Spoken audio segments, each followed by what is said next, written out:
বিদেশে অনুমতি ছাড়াই প্রদর্শিত হচ্ছে তুফান। ঈদুল আজহায় মুক্তি পাওয়া সিনেমাটি একযোগে 15টি দেশে প্রদর্শিত হচ্ছে। আমাদের বাঙালিদের পাশাপাশি একদিন দেখো আমাদের সিনেমা ইংলিশরাও দেখবে।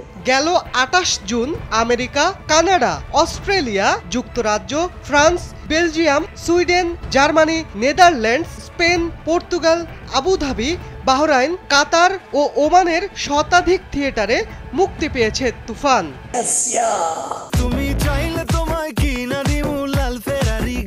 স্যান্ডেলিনা সো, রূপচর্চায় আভিজাত্য। এদিকে ভারতেও মুক্তির কথা রয়েছে সিনেমাটির। ভারতে মুক্তির জন্য অনুমতি নিলেও অন্যান্য দেশের মুক্তির অনুমতি নেয়নি সংশ্লিষ্টরা। বিদেশে সিনেমাটির প্রদর্শনের বিষয়টি জানেই না তথ্য মন্ত্রণালয়। এ ব্যাপারে তথ্য মন্ত্রণালয়ের উপসচিব সাইফুল ইসলাম কালবেলাকে বলেন, ভারতে সিনেমাটি মুক্তির জন্য অনুমোদন নিয়েছে, তবে অন্য কোনো দেশে সিনেমাটির প্রদর্শন হচ্ছে কিনা আমরা জানি না, অনুমতি নেওয়া হয়নি। তিনি আরো বলেন, বিদেশে প্রদর্শনের বিষয়টি আপনাদের মাধ্যমেই জানলাম। বিদেশে মুক্তির ক্ষেত্রে অবশ্যই নিয়ম মানতে হবে।